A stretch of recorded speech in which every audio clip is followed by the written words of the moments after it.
Berlin, 1923. The street lamps glowed like bruises on wet stone. Men carry banknotes in sacks like coal, and the world watches a currency die. We're told governments print too much. That's the bedtime story. But the truth is colder. They didn't lose control because the ink ran wild. They lost because the ledger stopped balancing. Insolvency became the national flag. Money isn't paper, it's permission. And when that permission breaks, your cash becomes a ghost with a price tag. We hate the printing press because it's loud and easy to see. But real collapse is quieter. It's a safe cracking at midnight. The real weapon isn't a sword. It's a spreadsheet. It's the smell of a rotting tax base and the silence of a bond auction that fails. Before we go any further, drop a comment. Do you think our modern economy is built on gold or just a very expensive illusion? I want to hear your take. Picture a great empire at noon. Gold domes, sparkling uniforms, and parades that roll like thunder. Power has a taste. It tastes like imported wine and absolute certainty. The treasury looks bottomless. The flags keep rising. The people believe the system is immortal because it's too big to fail. But beneath the marble, the foundation is not in the speeches, but in the receipts, the invoices, and the interest schedules. A state can win every battle and still lose the war of arithmetic. Armies march on boots, but empires march on cash. The ledger does not salute, and it never forgets. While the palace counts trophies, the accountants are counting the burn rate. The danger doesn't start with panic. It starts with convenience. A short-term fix becomes a habit. Habit becomes an addiction. Whether it's war spending, oil, or cheap loans, debt is a living thing that grows in the dark. Meet the real enemy. Not a general on a horse, but a creditor with a pen. Bondholders don't need cannons. They just need to stop rolling the debt. They don't shout like revolutionaries. They simply clear their throats, ask for yield, and watch the market. Then they turn away and the air leaves the room. A nation can survive 1,000 storms and 100 invasions, but it can choke to death on a single failed auction. How does the spiral begin? It starts when a state's promises outgrow its resources. The ledger becomes a crime scene, and every line item is a footprint. 1 year of strain can be managed. 2 years can be negotiated.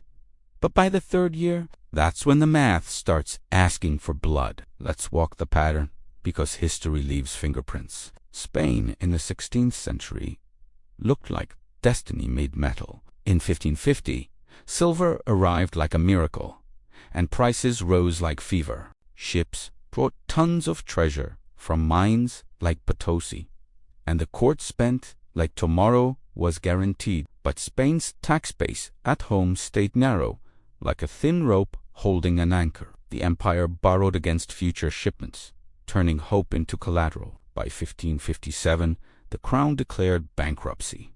Then again in 1575, then again in 1596. Let that rhythm sink in, because it's not bad luck, it's a balance sheet that can't carry its own costume. Silver didn't kill Spain. Structure did. The state could conquer land, but it couldn't reliably extract revenue from its own economy. The addiction was external inflow, like a gambler living off winnings.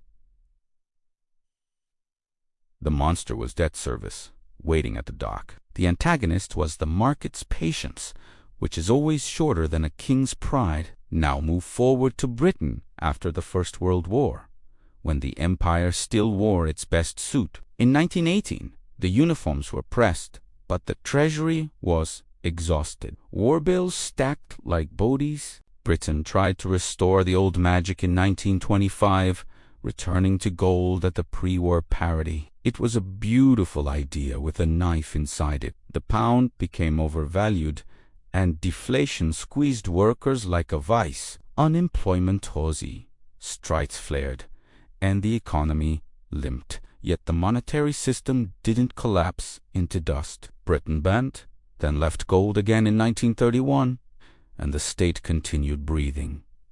Why did it survive? Because the institutions still worked, even under stress. Taxes still came in, courts still mattered, and the government could still borrow in its own currency. That distinction is everything. Printing can be loud, but legitimacy is louder. A state with cohesion can endure painful adjustments without losing the currency's soul. Now step into the classic nightmare Weimar Germany, 1923, the year that haunts every inflation conversation. After 1919, reparations were a noose with numbers on it. Politics fractured, and violence stalked the streets. When French and Belgian troops occupied the Ruhr in January 1923, Germany paid workers to resist. Output collapsed, and tax revenue fell through the floor. The fiscal gap became a canyon,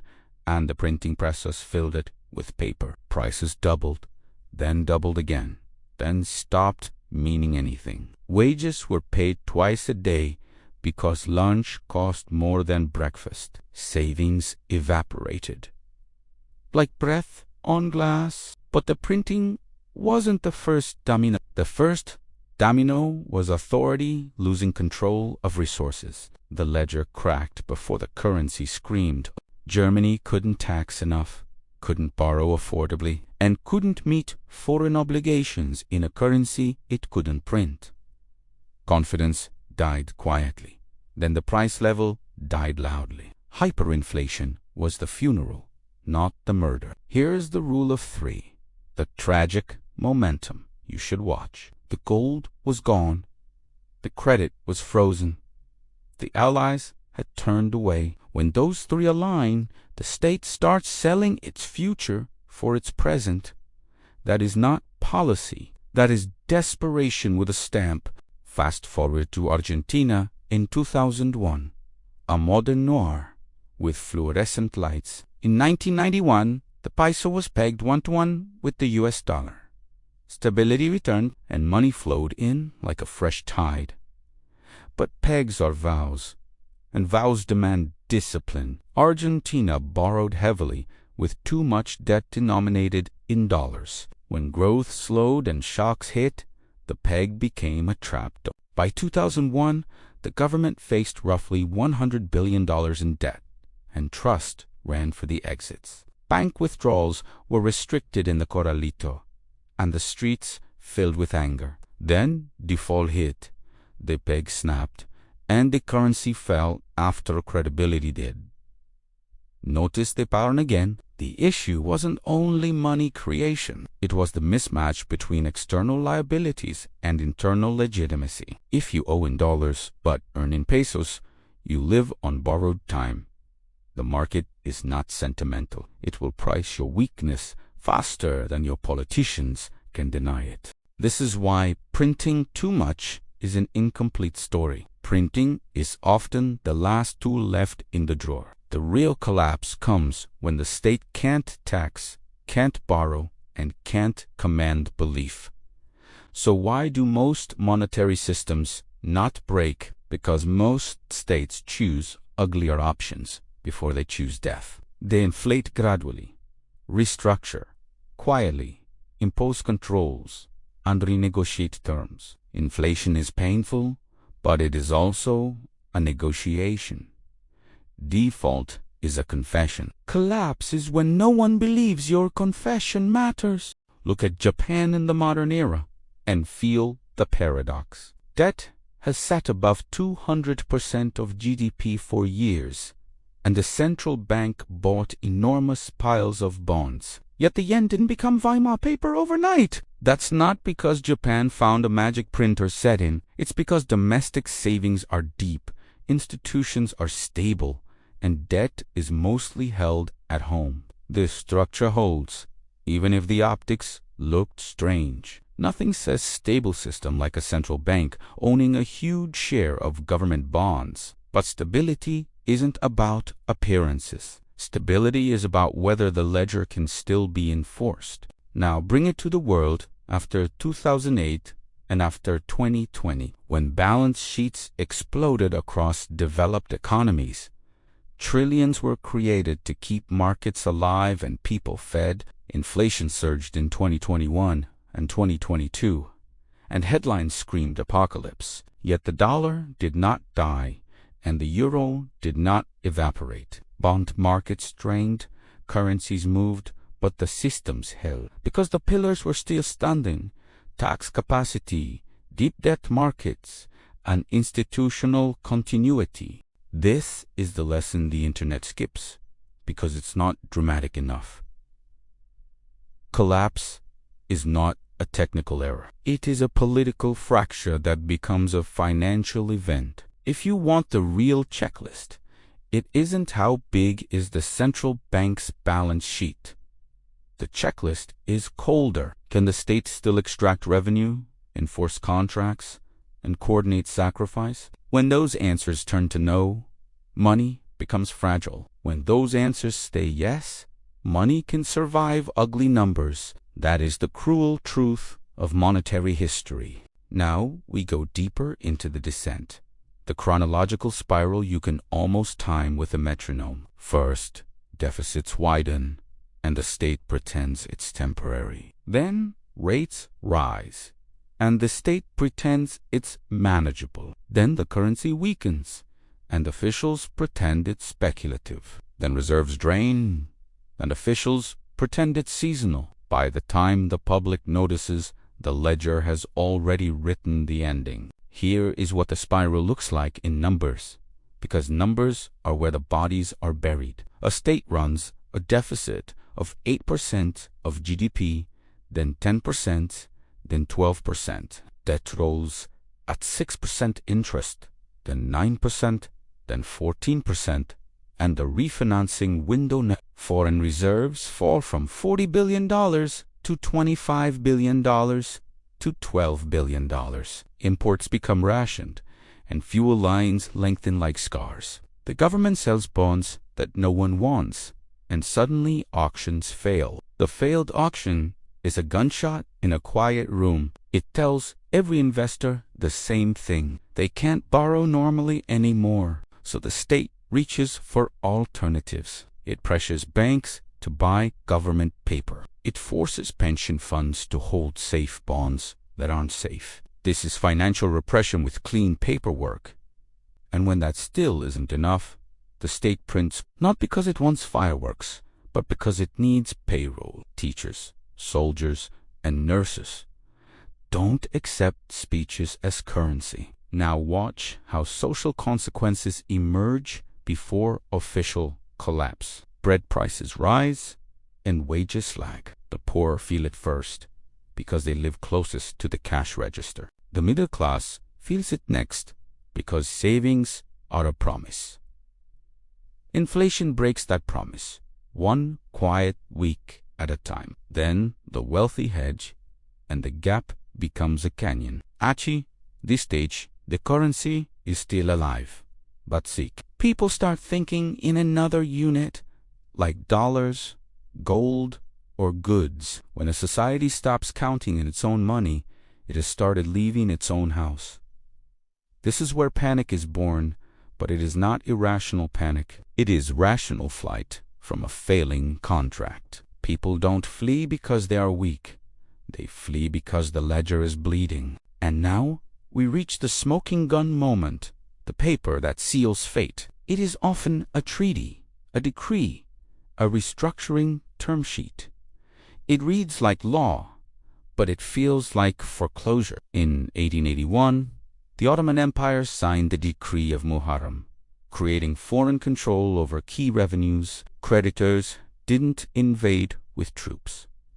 They took the customs, the salt tax, and the stamps. That was liquidation dressed as diplomacy. The dialogue was polite, but the meaning was brutal. pay us first, or your sovereignty is collateral. Think about the humiliation of that. A state becomes a debtor in its own home. Its revenue streams are tagged and boxed, like furniture in a repossession. This is why I call it a liquidation sale. Not of assets alone, but of autonomy. The ledger doesn't just measure a country, it can chain it. Now, imagine the meeting room where the fate is decided. The air is stale, the coffee is cold, and the suit across the table is calm. He doesn't hate you, and that's worse. He says, in effect, we can extend maturities, but we need control. He says, we can lower coupons, but we need oversight. He says, we can save you, but we will own a piece of you. And the politicians nod because the alternative is immediate collapse. They sign because the payroll is due Friday. They sign because hunger is a faster revolutionary than ideology. Now we arrive at the climax. The default, the moment the money literally runs out. The Treasury opens the drawer and finds nothing but IOUs and dust. The state faces the mirror and sees a debtor, not a ruler. This is when a government misses a payment, even by a day. It might be $500 million, it might be $5 billion, but the number is less important than the signal. The signal is, we cannot perform. Markets respond like predators, smelling blood. The currency falls, imports seize up, and inflation accelerates. People learned the hard way that shelves are a financial instrument. Then the social consequences hit like winter. Hunger, cold, and humiliation move in together. Hospitals ration supplies, factories slow, and the police get paid late. This is where you must remember the phrase, because it is the entire thesis in 5 words. Sovereignty is solvency. When you can't pay, you can't command. In collapsed states, you see sovereignty leaking everywhere. Courts lose authority because enforcement costs money. Borders become porous because security costs money. Even truth becomes unstable because information costs money. And the people feel it in their bones. They don't say monetary base expansion. They say, I can't buy bread. They don't say debt sustainability. They say, my rent doubled. The currency becomes a rumor with a number attached. Everyone tries to spend it before it shrinks again. Velocity rises, not because of greed, but because of fear. Achi, the bottom, the nation, is not just poor. It is constrained. It must ask permission to import fuel, permission to service debt, permission to access its own liquidity. That is the darkest part of financial history. War can end with a treaty. Monetary collapse can linger for decades in the bloodstream. Now comes the generational aftermath, the scar that outlives the crisis. Germany's reparations story echoed across a century, and the final related payments cleared as late as 2010. That is not a history lesson. It is a warning about time.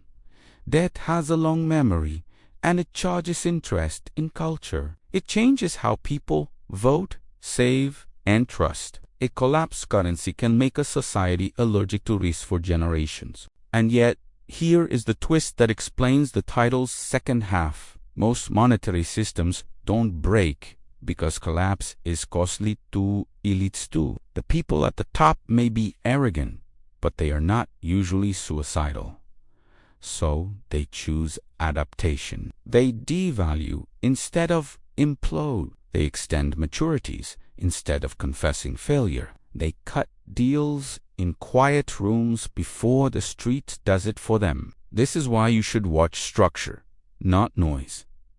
Inflation headlines are noise without context. The structure is tax capacity, debt denomination, and institutional legitimacy. If a state owes mostly in its own currency, it has room to breathe. If it owes in foreign currency, It is living under someone else's weather. If its tax base is broad, it can refill the treasury. If it is narrow, every shock is lethal. And if this thing can still coordinate sacrifice, it can survive strain. If factions refuse to compromise, math becomes politics with teeth. The ledger doesn't care who wins elections. It only cares who pays. So what would it take for a major developed system to truly break? Not a scary balance sheet chart on social media. It would take a deep erosion of the tax base and widespread refusal or inability to pay. It would take political fragmentation so severe that budgets can't be passed and promises can't be enforced. It would take contracts ignored, courts bypassed, and laws applied like personal favors. It would take legitimacy collapsing before the currency collapses. Notice what is missing again: the size of the printer. The printer is a tool, but legitimacy is the engine. Now, let me speak to you directly, because this is where viewers get trapped. If you treat every inflation spike as a death spiral, you will misallocate your life. You will buy fear at retail prices. You will chase apocalypse trades and miss structural signals. You will confuse volatility for collapse. And fear is expensive because it makes you pay for certainty that doesn't exist. The better question is always the same. Can the state still tax, still borrow, still enforce? Can it still convince citizens that tomorrow will function like today? If the answer is yes, the system will probably negotiate its way through. It may be ugly and unfair. It may punish savers and reward debtors. But it usually won't the snapping half. If the answer becomes no, watch out, because then the ledger stops being bookkeeping. It becomes a countdown. So the next time someone says, "It's over, they're printing," don't argue about ideology. Ask for the balance sheet. Ask who holds the debt and in what currency. Ask how wide the tax base really is and whether compliance still exists. Ask whether institutions can still make decisions under stress. Ask whether the political core can still command obedience. Because history doesn't punish printing presses. It punishes fractured states with unpaid bills. It punishes insolvency, and it does it without mercy. And here's the final takeaway, delivered like a detective closing a case file. Monetary systems break when trust evaporates, when fiscal authority collapses, and when external obligations overwhelm internal strength. They break when cohesion shatters, and the ledger becomes a death certificate. Most systems don't break because they bend first. They inflate, they restructure, they bargain, and they adapt. Collapse is rare because survival is a powerful incentive even for flawed governments. If this script gave you a new lens, keep it close. Subscribe to the channel because the next crisis won't announce.